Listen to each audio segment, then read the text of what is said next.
তুমি মাটির আদমকে প্রথম সৃষ্টি করিয়া ঘোষণা করিয়া দিলে শ্রেষ্ঠ বলিয়া।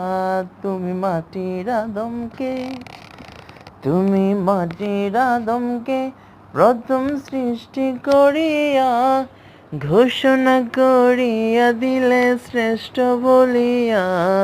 তাই তো নূরের ফেরেশতা, তাই তো নূরের ফেরেশতা, তাই তো নূরের ফেরেশতা করে আদমকে সেজদা। সবার চেয়ে সম্মান দিলে মাটির আদমকে। আল্লাহু আল্লাহু, তুমি জাল্লে জালালুহু, শেষ করা তো যায় না গে তোমার গুণগান। তুমি কাদের গফফার।